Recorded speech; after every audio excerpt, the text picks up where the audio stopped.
ठीक है, तो हम लोग करंट अफेयर में किस विषय पर थे भाई? National sports policy. ठीक है, आपने कुछ और पॉलिसीज वगैरह अपने मन से देखी? कौन कौन सी और पॉलिसीज न्यूज में है? मैं आपको कुछ पॉलिसीज बता रहा हूं जो आपको खुद से अब उस पर काम करना है। तरीका तो मैंने बता दिया कि नेशनल पॉलिसीज को डील कैसे करना है। एक पॉलिसी है आपकी national software policy. National software policy, ठीक है। आपको बस इसमें यह देखना है कि ये पॉलिसी कब लॉन्च हुई और इसका ऑब्जेक्टिव क्या है। भारत का जो सॉफ्टवेयर इंडस्ट्री है उसको कैसे ग्लोबली कॉम्पिटिटिव बनाया जाएगा, मतलब वैश्विक प्रतिस्पर्धा में इंडिया का जो सॉफ्टवेयर इंडस्ट्री है ये कैसे और अच्छा काम कर सकता है और इसका पोजीशनिंग अच्छी कैसे होगी, इस पर बात की गई है। दूसरी जो पॉलिसी है वो है national biofuel policy. National biofuel policy 2018, जिसमें संशोधन की भी बात हुई है। नेशनल बायोफ्यूल पॉलिसी, इसमें आपके बायोफ्यूल्स के ऊपर बातें की गई हैं, यानी फर्स्ट जनरेशन, सेकेंड जनरेशन और थर्ड जनरेशन बायोफ्यूल। आपको स्पेशली देखना है थर्ड जनरेशन बायोफ्यूल क्या होते हैं और उसका लाभ क्या होगा, भारत सरकार क्यों इस चीज पर जा रही है ना। एक ये करिए। तीसरा करिए आप national intellectual property rights policy 2016, राष्ट्रीय बौद्धिक संपदा अधिकार नीति, राष्ट्रीय बौद्धिक संपदा अधिकार नीति 2016। इसमें आपको बताना है कि ये जो भारत की पहली पॉलिसी है इसमें इंटेलेक्चुअल प्रॉपर्टी राइट्स का एक बेहतर प्रणाली हो, शासन प्रणाली हमारे देश में, इसके लिए क्या क्या प्रावधान किया गया है, क्या क्या काम किया गया है, इसका क्या लाभ मिलेगा, है ना। इसी तरीके से हमारे यहाँ एक नेशनल जो है, जो माइग्रेंट लेबरर्स हैं उन सब के लिए भी एक पॉलिसी बनाने की अभी कोशिश चल रही है, वो भी आप देख सकते हैं। एक आप जो है नेशनल पॉलिसी हमारा जो लेफ्ट विंग एक्सट्रीमिज्म पे, चूंकि अभी नक्सलवाद माओवाद बहुत न्यूज में है, तो हमारा नक्सलवाद और माओवाद से निपटने की जो एकमात्र बड़ी रणनीति और नेशनल पॉलिसी है वो 2015 में लॉन्च की गई थी, तो उस 2015 की पॉलिसी को आप देख सकते हैं। इसके अलावा कुछ और भी, जैसे एंटी टेररिज्म जो हमारी पॉलिसी है, आतंकवाद के खिलाफ हम जो पॉलिसी लाने जा रहे हैं वो भी आप देख सकते हैं, ठीक है। तो ये सब आप होमवर्क है आपका, इसको करिएगा। अब एक नया सेगमेंट शुरू कर रहे हैं, इन्वायरमेंट। इन्वायरमेंट से रिलेटेड करंट अफेयर्स कैसे होंगे, मतलब और किस तरीके से डील किया जाएगा, पहले उसको समझते हैं कि इन्वायरमेंट में किस टाइप के सवाल आते हैं पीसीएस के लेवल पे, ठीक है। तो सबसे पहले आप देखिए कि नेशनल पार्क हो गया, ठीक है, नेशनल पार्क हो गया, वाइल्ड लाइफ सेंचुरी हो गया, लिखना है आप शॉर्टकट में। एनपी नेशनल पार्क हो गया, वाइल्ड लाइफ सेंचुरी WLS हो गया, फिर उसके बाद बायोस्फीयर रिजर्व, जैव मंडल आरक्षित क्षेत्र हो गया, कम्युनिटी रिजर्व। कम्युनिटी रिजर्व क्या होता है, कंजर्वेशन रिजर्व क्या होता है, कैसे बनाया जाता है, किस कानून के तहत, है ना। टाइगर रिजर्व्स, हमारे देश में नया टाइगर रिजर्व कौन सा है, टाइगर रिजर्व कैसे बनाए जाते हैं, स्टेट गवर्नमेंट बनाती है कि पर्यावरण मंत्रालय बनाता है या NTCA बनाता है, कौन क्या इसमें करता है, ये सब जानकारी इसमें चाहिए होगी। और इसी के साथ साथ जो है आपका जो वो है, क्या बोलते हैं, एलिफेंट रिजर्व्स। एलिफेंट रिजर्व जो हाथी अभ्यारण्य है, लेटेस्ट कौन सा हाथी अभ्यारण्य भारत में खोला गया, ये सारे चीज आप इसमें पढ़ेंगे, है ना। इसको बोलते हैं प्रोटेक्टेड एरियाज। तो प्रोटेक्टेड एरियाज पर जो भी करंट अफेयर की चीजें होंगी वो सब हमें इसमें देखना होगा। जैसे भारत का 107वां नेशनल पार्क कौन सा बना, सिमलीपाल नेशनल पार्क बना उड़ीसा में, है ना। माधव जो है टाइगर रिजर्व बना 58वां, अभी 59वां बनने जा रहा है, तो ये सब चीजें इसमें शामिल हो जाएंगी। बायोस्फीयर रिजर्व भी जो न्यूज में है उन सब के बारे में आपसे पूछेगा, कोई भी बायोस्फीयर रिजर्व जो भी न्यूज में आएगा वो पूछा जाएगा कि कहाँ पर स्थित है, या उसका एक जो है मैच करने के लिए दे देगा। जैसे मान लो शेषाचलम है या अलग अलग गल्फ ऑफ मन्नार है, 4 आपको बायोस्फीयर रिजर्व और कौन से स्टेट्स में है उसके बारे में पूछा जा सकता है। अगला अगला जो पॉइंट है वो है जितने मेजर इंपॉर्टेंट इन्वायरमेंटल इंस्टीट्यूट्स हैं। यूपीपीसीएस में इन्वायरमेंटल इंस्टीट्यूट्स जरूर पूछता है, आपको पहले से ही इस पे काम कर लेना चाहिए कि जो जो चर्चा में है। जैसे उदाहरण लिखिए, WII यानी wild life institute of India, WCCB wild life crime control bureau हो गया, wild life crime control bureau हो गया। इसके अलावा एक महत्वपूर्ण है आपका NGT, नेशनल ग्रीन ट्रिब्यूनल, ठीक है। CPCB, central pollution control board, news में रहा, CPCB हो गया। NBA, national biodiversity authority, national biodiversity authority. अलग अलग राज्यों के जो स्टेट बायोडाइवर्सिटी बोर्ड्स होते हैं उन पे भी सवाल बनाया जाता है, ठीक है। तो एक हो गया नेशनल लेवल पे, नीरी भी इसमें आएगा, जो नेशनल लेवल पे हमारा इन्वायरमेंट इंजीनियरिंग इंस्टीट्यूट है जो कि नागपुर में स्थित है ना।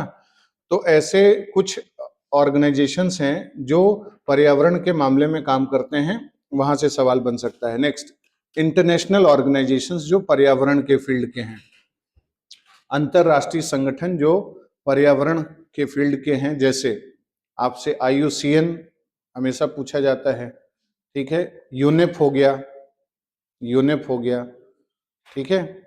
WRI हो गया, वर्ल्ड रिसोर्स इंस्टीट्यूट, WRI हो गया।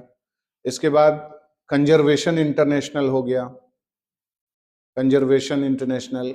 ग्रीन पीस, ग्रीन पीस के बारे में आपसे पूछा जाता है। पेटा, एनिमल राइट्स के लिए जो संस्था काम करती है, पेटा, PETA, हाँ, वो आपसे पूछा जा सकता है, वो भी न्यूज में रहता है, ठीक है। इसके अलावा वेटलैंड इंटरनेशनल, वेटलैंड इंटरनेशनल एक ग्लोबल NGO है, वो वेटलैंड कंजर्वेशन पर काम करता है, ठीक है। Bird life international, bird life international, ये भी एक इम्पॉर्टेंट ऑर्गेनाइजेशन है जो विभिन्न देशों में पक्षियों के संरक्षण के लिए या माइग्रेटरी स्पीसीज जो बर्ड्स स्पीसीज हैं उन सबके सुरक्षा की दिशा में भी काम करता है। और किसी भी देश में IBA घोषित करता है। IBA यानी इम्पोर्टेंट बर्ड एरिया। जैसे मान लो कि इंडिया में किसी एरिया को IBA का टैग दे दिया जाए तो इम्पोर्टेंट बर्ड एरिया बोलते हैं, वो बर्ड लाइफ इंटरनेशनल के जरिए ये सब काम होता है। तो ऐसे ढेर सारे अंतरराष्ट्रीय संगठन है जो पर्यावरण के क्षेत्र में काम करते हैं, उनके बारे में आपको जानना होगा, उनका स्ट्रक्चर, उनका फंक्शन, उनका हेडक्वार्टर और ये सब चीजें। नेक्स्ट, एनवायरनमेंट के फील्ड में जो भी कन्वेंशंस हैं या ट्रीटीज हैं जो न्यूज में रहती हैं, वहां से एक सवाल रहता है। कन्वेंशन एंड ट्रीटीज, पर्यावरण के क्षेत्र में जो भी अभिसमय हैं और जो संधियां हैं वो सब पूछी जाती हैं। जैसे हाल के समय, ये सब पूरी लिस्ट अपने पास है कि पूरे साल भर में कौन से इन्वायरमेंटल कन्वेंशन न्यूज में हैं, कौन से इन्वायरमेंटल ट्रीटीज हैं, कौन से इंटरनेशनल ऑर्गेनाइजेशंस हैं और क्यों हैं, इन सबको भी समय मिलते मिलते जो है धीरे धीरे बताया जाएगा। तो इन्वायरमेंटल कन्वेंशंस में जैसे आपने सुना होगा रामसर कन्वेंशन, है ना, या फिर और बताइए कुछ कन्वेंशंस के बारे में। रॉटरडम कन्वेंशन हो गया, ठीक है। वियना कन्वेंशन पर्यावरण के क्षेत्र में है। वियना कन्वेंशन जो 1985 में आया था वो ओजोन डिप्लीशन पर पहला कन्वेंशन है। मॉन्ट्रियल प्रोटोकॉल सुना है? मॉन्ट्रियल तो बाद में आया था, मॉन्ट्रियल से पहले जो दुनिया का पहला ऐसा कन्वेंशन था जो ओजोन लेयर के संरक्षण का काम करता है, वो है वियना कन्वेंशन 1985। और इसी तरीके से, हाँ, बायोडाइवर्सिटी का भी है, CBD जिसको बोलते हैं, बिल्कुल ठीक कहा आपने। UNCCD, यूनाइटेड नेशंस, जो हमारा एक कन्वेंशन है उस पे डिजर्टिफिकेशन पर, है ना, मतलब मरुस्थलीकरण से निपटने के लिए पूरी दुनिया में यूनाइटेड नेशंस का एक कन्वेंशन। ऐसे बहुत से कन्वेंशन हैं, हमें ये देखना है कि कौन सा कन्वेंशन इस साल न्यूज में, क्योंकि इन सब की बैठक भी होती है। मान लो किसी देश में बैठक हुई, 15वीं कोप हुआ, उसका कोप यानी कॉन्फ्रेंस ऑन पार्टीज, तो उसके चलते वो न्यूज में आ जाएगा। जैसे इस साल 2025 में जो बसेल कन्वेंशन है वो इम्पोर्टेंट रहा।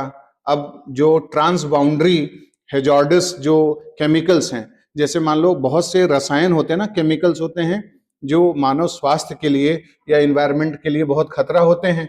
अभी बीच में एक केमिकल न्यूज में आया था, फॉरएवर केमिकल, ये यूपीएससी ने पिछले साल पूछा भी है। तो फॉरएवर केमिकल के बारे में, तो ऐसे जो रसायन हैं, अगर वो एक देश से दूसरे देश में पहुंच जा रहे हैं, जिस भी रूप में जा रहे हैं, तो वो जोखिम उत्पन्न करेंगे। इसको रेगुलेट करने के लिए बसेल कन्वेंशन लाया गया था, तो उसके बारे में भी आप जानेंगे। ऐसे कन्वेंशंस हम लोग चर्चा करेंगे अभी धीरे धीरे। नेक्स्ट, और कौन कौन सी चीजें आपसे पूछी जाती हैं? एक है इन्वायरमेंटल रिपोर्ट्स।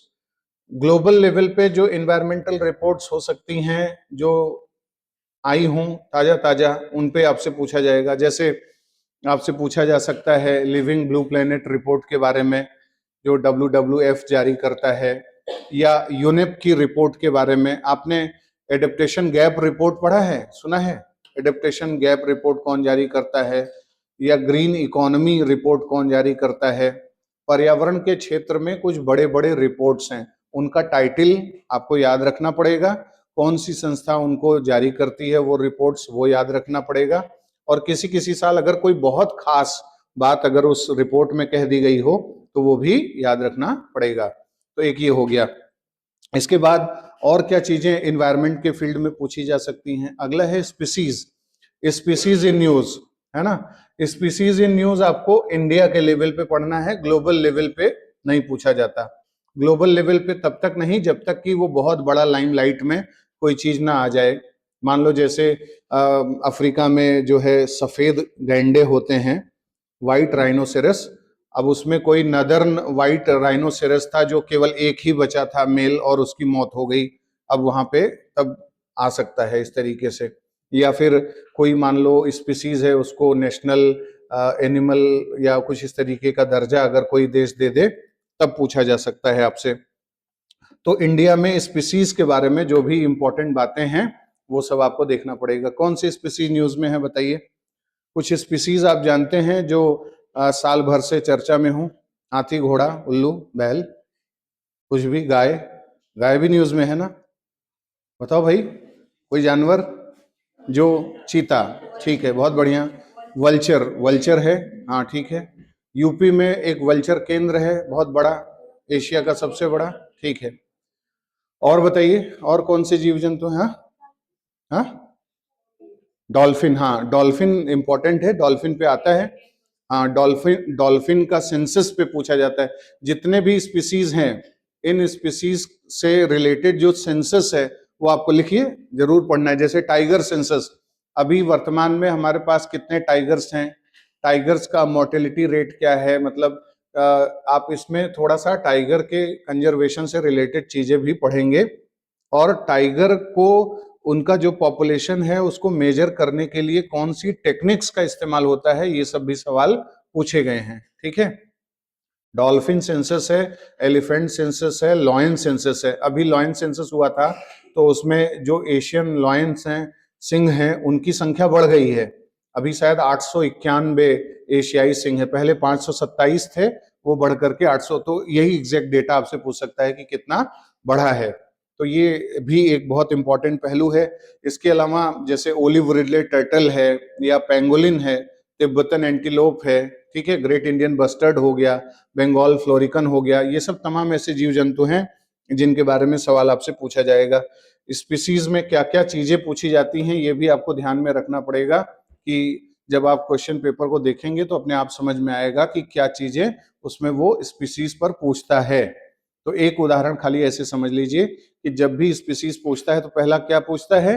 ज्योग्राफिकल डिस्ट्रीब्यूशन, कहाँ पाया जाता है। जैसे हम कहें पैंगोलिन, पैंगोलिन जो है ये, अगर हम चाइनीज पैंगोलिन की बात करें तो केवल केवल नॉर्थ ईस्ट में, भारत के नॉर्थ ईस्ट में चाइनीज पैंगोलिन पाया जाता है, जो कि क्रिटिकली इंडेंजर्ड है। बाकी जो इंडियन पैंगोलिन है वो शेष भारत में पाया जाता है, वो जो है आपका इंडेंजर्ड है। तो ऐसी जो चीजें हैं इसके बारे में जानकारी आपको रखनी पड़ेगी, क्योंकि इस पे सवाल पूछता है भाई। जो भेड़िए हैं, भेड़ियों के बारे में, वुल्फ के बारे में सवाल पूछा है, जंगली भैंसों के बारे में सवाल पूछा है, ठीक है। छत्तीसगढ़ में कौन सा वो अभयारण्य है जो जंगली भैंसों के लिए है, इन सब पे सवाल सब पूछे जा चुके हैं। वो धीरे धीरे अभी सवाल भी आपको बताएंगे अलग अलग वीडियोस में कि किस टाइप के पर्यावरण के और सवाल बनते हैं। तो ये हो गया। आप अगर स्पीसीज पढ़ रहे हैं तो स्पीसीज में जियोग्राफिकल डिस्ट्रीब्यूशन हो गया, आईयूसीएन का स्टेटस क्या है, शेड्यूल स्पीसीज यानी शेड्यूल 1-2 कौन सा है, एंडेमिज्म का जो लेवल है उसका, ये सारी चीजें पूछी जाती हैं। और उसके साथ साथ पूछा जाता है फीडिंग पैटर्न, ब्रीडिंग पैटर्न, उसका जो नेचर है, मतलब जैसे आप कह सकते हैं कि वो रात्रिचर है कि रात्रिचर नहीं है, एम्फीबियन है, उभयचर है, इनवर्टिब्रेट है कि वर्टिब्रेट है, अकशेरुकी है या कशेरुकी है, ऐसे भी सवाल पूछे गए हैं। तो एक तो ये आप देख लेंगे। इसके अलावा इन्वायरमेंट में और भी कुछ कुछ एरियाज पर सवाल पूछे जाते हैं। इतना छोटा मोटा सेगमेंट नहीं है, कम से कम 10 एक सवाल के आसपास आप एक्सपेक्ट कर सकते हैं। कभी कभी ज्यादा भी रहते हैं। यूपीएससी प्रीलिम्स में भी मतलब 15 तक या 12, 15, 20 इस तरीके से सवाल आपके पूछे जा सकते हैं। इन्वायरमेंट में और क्या क्या पूछा जा सकता है इसको समझने की जरूरत है। जैसे पोल्यूशन बेस्ड आपसे सवाल लगातार पूछा जाता है। तो जितने भी पोल्यूशंस हैं, आप एयर पोल्यूशन हो गया, वाटर पोल्यूशन हो गया, प्लास्टिक पोल्यूशन हो गया, इन सब का जो बेसिक फीचर है, बेसिक जो रीजन्स हैं वो जानिए। जैसे हम कहें प्लास्टिक पोल्यूशन आपको जानना है तो प्लास्टिक के बारे में जानिए थोड़ा सा, माइक्रो प्लास्टिक, मेजो प्लास्टिक, मैक्रो प्लास्टिक, और फिर प्रदूषण का स्तर कैसे जो है माइक्रो प्लास्टिक जो है नुकसान पहुंचा रहा है समंदर को, इस तरीके की इंफॉर्मेशन आपको लेकर के रखनी पड़ेगी। तो एक पहलू ये हो जाएगा। इसके अलावा इन्वायरमेंट में कुछ एनजीओज के बारे में पूछता है, यानी इन्वायरमेंटल एनजीओज, है ना, जैसे बॉम्बे नेचुरल हिस्ट्री सोसाइटी हो गया, कल्प वृक्ष हो गया, अरण्यक हो गया, ठीक है, इन सब के बारे में भी सवाल पूछा गया है। कोई भी स्पीसीज रिकवरी प्रोग्राम, मान लो हमारे देश में किसी जीव जंतु को सुरक्षित करने के लिए कोई इनिशिएटिव लॉन्च किया जाता है, कोई प्रोजेक्ट लॉन्च किया जाता है, जैसे मान लो प्रोजेक्ट कच्छप है या प्रोजेक्ट टर्टल जिसको कहते हैं उसको बचाने के लिए, या फिर प्रोजेक्ट गजतमे हो गया, या हाल के समय में जो नए नए प्रोजेक्ट शुरू किए गए हैं एनवायरनमेंट के फील्ड में, वो सब चीजें भी आपसे पूछी जाती हैं। इसके अलावा एनवायरनमेंट के फील्ड में कुछ टर्मिनोलॉजिकल चीजें पूछी जाती हैं शब्दावली के आधार पर, वो सब बाद में चर्चा हो जाएगी, स्टैटिक पोर्शन वाली बातें हैं, है ना। अब जैसे कुछ चीजों पर शुरुआत कर देते हैं, फिर उसके बाद कल और डिटेल में चर्चा होगी। तो प्रोटेक्टेड एरिया से संबंधित, या आप इसको वन लाइनर के रूप में ही लेकर के चलिए अभी फिलहाल, फिर धीरे धीरे इसको और ऑर्गेनाइज्ड मैनर में रखेंगे। सबसे पहले आप वेस्टर्न घाट, इस साल आपको वेस्टर्न घाट पढ़ के जाना है। वेस्टर्न घाट पे अक्सर सवाल पूछता है, वेस्टर्न घाट में कौन कौन से 6 राज्य आते हैं बताइए। यूपीएससी का सवाल है ये, प्रीलिम्स का, जल्दी बताइए। आज के बाद याद कर लीजिए कि 3 तो आपके जो साइलेंट वैली वाले हैं, यानी केरल, कर्नाटक, तमिलनाडु, उसके अलावा गुजरात, महाराष्ट्र और गोवा। ये है वेस्टर्न घाट। वेस्टर्न घाट कितना पुराना है, क्या हिमालय से पुराना है, अरावली से पुराना? इस बार देखो अरावली न्यूज में है तो अरावली दे देगा, हिमालय दे देगा, मैकाल दे देगा, सतपुड़ा दे देगा, पूछेगा सबसे पुराना इसमें कौन सा है, या सबसे नया कौन सा है, या इस तरीके का सवाल। मतलब सवालों पे जाओ, सोचो कि ये किस किस एंगल से बना सकता है, अरावली पे कुछ ना कुछ तो बनाएगा ही, है ना। तो आप वेस्टर्न घाट में इसलिए पढ़ेंगे क्योंकि वेस्टर्न घाट को इको सेंसिटिव जोन बनाने के लिए बहुत लंबे समय से बात हो रही थी कि लगभग 58,000 स्क्वायर किलोमीटर का जो एरिया है वेस्टर्न घाट में, उसको घोषित कर दिया जाए इको सेंसिटिव जोन। उसके लिए माधव गाडगिल और कस्तूरी रंगन कमेटी भी बनाई गई थी, जिसमें माधव गाडगिल का भी निधन हो गया। तो इसके चलते भी ये एरिया महत्वपूर्ण हो गया, जानकारी के लिए पूछा जा सकता है। वेस्टर्न घाट के बारे में आप सब जानते हैं कि ये बायोडायवर्सिटी हॉटस्पॉट है, और दुनिया के 8 जो हॉटेस्ट हॉटस्पॉट हैं बायोडायवर्सिटी के, उसमें भी शामिल है। वेस्टर्न घाट में एंडेमिज्म का जो लेवल है वो बहुत इंपॉर्टेंट है। अब देखिए जो सवाल आपसे इस बार पूछा जा सकता है वो ये है कि वेस्टर्न घाट में जो है इंडिया का पहला बटरफ्लाई सेंचुरी खोला जा रहा है। India's first butterfly century, Bharat का पहला तितली अभ्यारण्य, इंडियाज फर्स्ट बटरफ्लाई सेंचुरी कोई भी सेंचुरी कैसे बनती है आपको लेजिस्लेशन के लेवल पे थोड़ा सा 2-3 सेंटेंसेस में देख लेना है। केरल में, केरल के वेस्टर्न घाट एरिया में जो है इंडिया का पहला बटरफ्लाई सेंचुरी बन रहा है और उसका नाम है Aralam, ARALAM, Aralam butterfly century, Aralam butterfly century. ठीक है।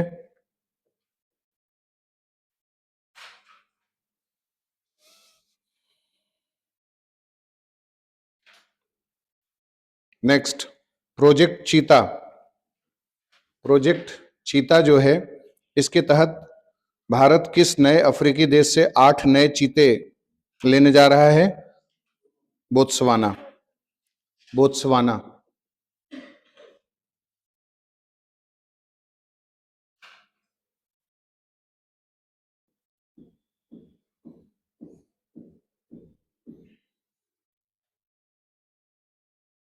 आज का पर्पस था इन्वायरमेंटल जो क्वेश्चंस कैसे बनेंगे उसको ज़्यादा बताना, तो अभी हम बहुत ज़्यादा डिटेल में नहीं जा रहे हैं आज की क्लास में, कल से और ज़्यादा ऑर्गेनाइज्ड वे में जाएंगे। अब जैसे देखिए, अभी हम लोग ट्रीटी की बात कर रहे थे, तो ट्रीटी में इस साल अंटार्कटिका ट्रीटी सबसे इंपॉर्टेंट है। देखिए, अंटार्कटिका ट्रीटी इस बार आपसे पूछी जा सकती है। क्यों पूछी जा सकती है? क्योंकि मिलिट्री इंटरवेंशन और माइनिंग एक्टिविटीज चाइना और रशिया की तरफ से जो हुई हैं उधर, उसके चलते अंटार्कटिक ट्रीटी प्रभावित हुई है। चीन और रूस के माइनिंग एक्टिविटीज और उसके साथ साथ मिलिट्री मोटिव्स, सैन्य हस्तक्षेप, इसके चलते अंटार्कटिक ट्रीटी प्रभावित हुई है। 1959 में ये ट्रीटी हुई थी, इसको डिटेल में आपको पढ़ना है। 1959 में ट्रीटी हुई थी और उसमें ये कहा गया था कि इस एरिया को में कोई भी जो है न्यूक्लियर वीपन या किसी भी तरीके का हथियार ये सब नहीं ले जाया जाएगा, कमर्शियलाइजेशन नहीं होगा इस तरीके का, और R&D को बढ़ावा दिया जाएगा क्योंकि ये सब क्षेत्र ग्लेशियर वाला है और ग्लेशियर मेल्टिंग की चीजें बढ़ जाएंगी अगर ऐसा होगा, तो इसलिए जो है लाया गया था। इसको जरूर देखिएगा। आगे बढ़ते हैं। Stockholm convention. स्टॉकहोम कन्वेंशन आपसे पूछा जा सकता है। स्टॉकहोम कन्वेंशन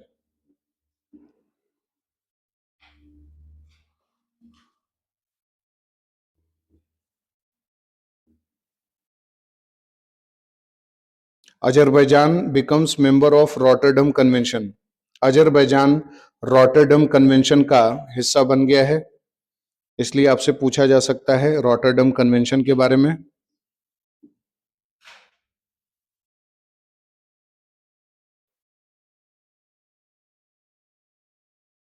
कौन सा ऐसा स्टेट है जिसने हाल में अपना स्टेट बटरफ्लाई डिक्लेयर किया है? मध्य प्रदेश।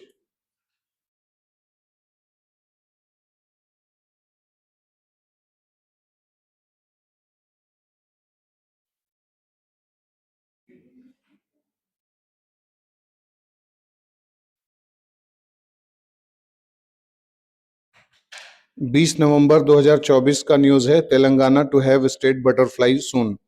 तेलंगाना भी अपना पहला राज्य तितली घोषित करने का निर्णय कर चुका है।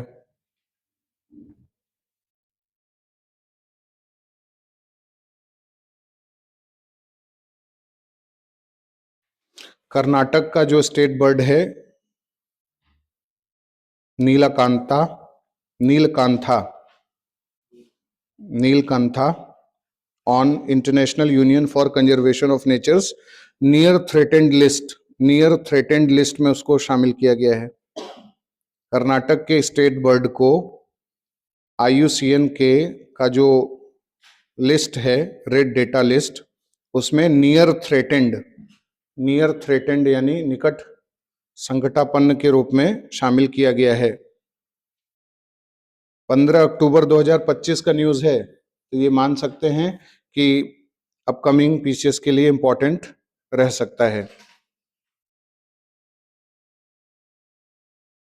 11 जनवरी 2025 का एक न्यूज है, जूलॉजिकल सर्वे ऑफ इंडिया के साइंटिस्ट ने पेंगोलिन की एक नई प्रजाति खोजी है। Zoological survey of India ZSI जो 1916 में बना था, जो हमारे देश का IUCN जैसा संगठन है, उसने एक नया Indo Burmese pangolin, Indo Burma pangolin species discover किया है। 8 प्रजातियां हैं पेंगोलिन की ग्लोबली, उसमें से ये एक नई प्रजाति अब खोजी गई है।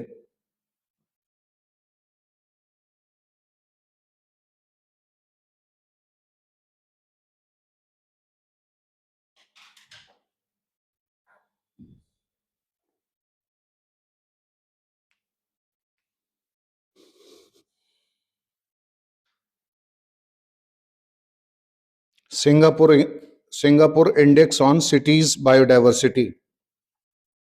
अगला जो न्यूज है वो है Singapore index on cities biodiversity. ये भी आपसे इस साल पूछा जा सकता है। Singapore index on cities biodiversity is a self assessment tool for cities. इसमें क्या होता है, सिटीज के बारे में असेसमेंट किया जाता है कि वो बायोडायवर्सिटी कंजर्वेशन एफर्ट्स कितने ले रहे हैं। मतलब जैव विविधता संरक्षण के उपाय, जैव विविधता संरक्षण के उपाय के शहर के द्वारा कितना किया जा रहा है, इसको मापने के लिए Singapore index on cities biodiversity use किया जाता है। ठीक है, ये न्यूज में क्यों रहा? क्योंकि Chennai cities first biodiversity index बनाया गया है। चेन्नई शहर का पहला बायोडायवर्सिटी इंडेक्स यही सिंगापुर इंडेक्स के ही बेस पे बनाया गया है। मतलब सिंगापुर इंडेक्स को ही देखते हैं लोग जब बायोडायवर्सिटी के सेंस में कार्यवाही करते हैं तब। ठीक है, city biodiversity index helps cities quantitatively assess the benchmark their biodiversity efforts. मतलब इसमें 23 इंडिकेटर्स के माध्यम से, ये जो इंडेक्स है इसमें 23 इंडिकेटर्स होंगे जिनके आधार पर ये चेक किया जाएगा कि बायोडायवर्सिटी कंजर्वेशन का काम शहर में अच्छा हो रहा है या नहीं। जैसे नेटिव स्पीसीज, किसी शहर में कोई भी स्पीसीज है, नेटिव स्पीसीज कितनी है। इकोसिस्टम सर्विसेज, उस शहर में इकोसिस्टम सर्विसेज कितना दिया जा रहा है और गवर्नेंस कितना बेहतर है। ठीक है, ध्यान रखिएगा, इंपॉर्टेंट है ये।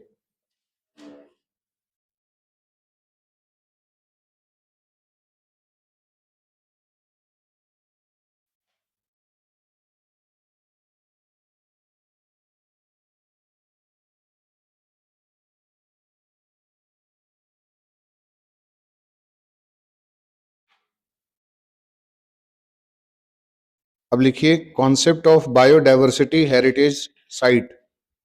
Concept of biodiversity heritage sites, इसमें आपसे क्या पूछा जा सकता है पहले वो समझ लीजिए। आप लोगों ने हेरिटेज साइट शब्द सुना ही है। यूनेस्को जो है बहुत विभिन्न धरोहरों को हेरिटेज साइट का दर्जा देता है, लेकिन बायोडायवर्सिटी के फील्ड में हेरिटेज साइट मतलब कोई ऐसा क्षेत्र हो जो जैव विविधता के मामले में बहुत बड़ा धरोहर हो। इस कॉन्सेप्ट को लाया गया है भारत का जो कानून है, ठीक है, भारत का बायोलॉजिकल डाइवर्सिटी एक्ट के तहत। देखिए भारत का जो बायोलॉजिकल डाइवर्सिटी एक्ट है,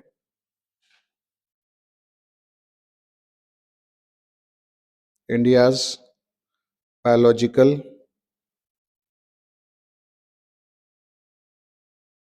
डाइवर्सिटी एक्ट 2002, और इसी के तहत जो है भारत में बना था वो नेशनल बायोडाइवर्सिटी अथॉरिटी, राष्ट्रीय जैव विविधता प्राधिकरण। राष्ट्रीय जैव विविधता प्राधिकरण हमारे देश में इसी कानून के तहत बना था। और इसी कानून में ये कहा गया है कि जो स्टेट गवर्नमेंट्स हैं वो अपने एरिया में बायोडायवर्सिटी हेरिटेज साइट्स घोषित करेंगी। तो उसी कड़ी में उड़ीसा में बायोडायवर्सिटी हेरिटेज साइट घोषित करने के लिए पैनल बनाया गया है। अक्टूबर 2025 में panel has been formed, panel बनाया गया है to conserve Odisha's biodiversity heritage sites. Orissa के बायोडायवर्सिटी हेरिटेज साइट्स को सुरक्षा देने के लिए पैनल का निर्माण किया गया है। नेक्स्ट, अगला सवाल है इसी में, बेंगलुरु कैंटोनमेंट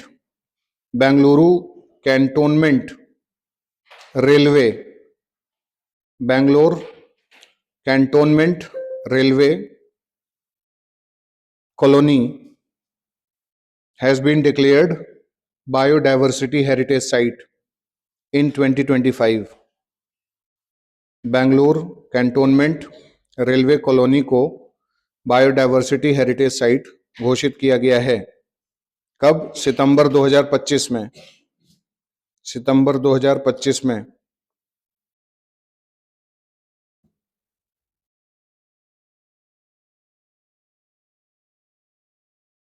इसी तरीके से गोवा में बायोडायवर्सिटी हेरिटेज साइट घोषित किया जा रहा है। दूसरा, एक घोषित किया जा चुका है पहले, दूसरा जो बायोडायवर्सिटी हेरिटेज साइट होगा गोवा में वो है sacred Grove. Sacred SACRED, sacred मतलब पवित्र, ग्रोव GROVE, ग्रोव मतलब उपवन या झुरमुट, पवित्र जो वन होते हैं टाइप से उनको बोलते हैं। तो sacred grove in Rivona family, Rivona RIVONA, Rivona family land, Rivona family land जो है उसमें जो सैक्रेड ग्रोव्स हैं उसको गोवा में बायोडायवर्सिटी हेरिटेज साइट घोषित किया जाएगा। दूसरा, ठीक है।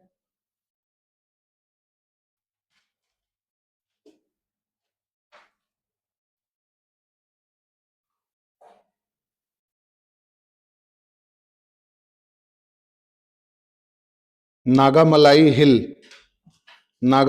हिल को तमिलनाडु में चौथा बायोडायवर्सिटी हेरिटेज साइट घोषित किया गया है। नागामलाई हिल तमिलनाडु में चौथा बायोडायवर्सिटी हेरिटेज साइट घोषित किया गया है। अब देखो, जैसे बायोडायवर्सिटी हेरिटेज साइट पूरे साल भर अगर न्यूज में है, कम से कम 10 दफे ऐसा काम किया गया है, तो ये मान के चलो कि बायोडायवर्सिटी हेरिटेज साइट से रिलेटेड तुमसे सवाल बना देगा। कैसे बनाएगा? मान लो नागामलाई हिल्स दे दिया, बोला कि हाल ही में इसे बायोडायवर्सिटी हेरिटेज साइट घोषित किया गया, किस राज्य में है? एक सवाल ये हो गया। हो सकता है पूछ दे कि बायोडायवर्सिटी हेरिटेज साइट कौन से कानून के तहत घोषित किया जाता है और कौन घोषित करता है? केंद्र सरकार, राज्य सरकार, पर्यावरण मंत्रालय, कौन? तो आप बताओ, राज्य सरकार को ये पावर दिया गया है कि राज्य सरकार अपने एरिया में घोषित करेगा। लेकिन होता किससे है? जो बायोलॉजिकल डाइवर्सिटी एक्ट है, जैविक विविधता अधिनियम 2002, भारत सरकार के कानून के हिसाब से ये होता है। तो नागामलाई हिल्स हो गया। इसके अलावा जो है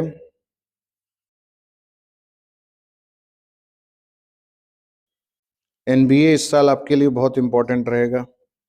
हाँ, ये लिखिए, Kerala authorised district level biodiversity committees, Kerala authorized district level biodiversity committees to declare official species for protection. Kerala authorizes district level biodiversity committees to declare official species for protection.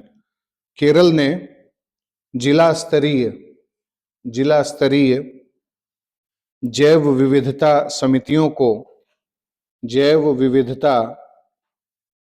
समितियों को आधिकारिक प्रजाति घोषित करने का अधिकार दिया। आधिकारिक प्रजाति घोषित करने का अधिकार दिया कि कोई भी स्पीसीज को अगर प्रोटेक्शन करना है और उस पर्पस से अगर उसे ऑफिशियल स्पीसीज घोषित करना है तो ये काम डिस्ट्रिक्ट लेवल बायोडायवर्सिटी कमिटीज कर सकती हैं। केरल में ये काम किया गया है।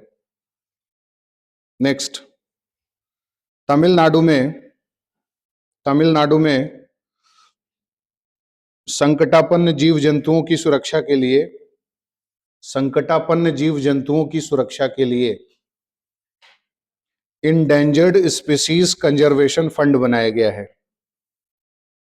इंडेंजर्ड स्पीसीज कंजर्वेशन फंड बनाया गया है।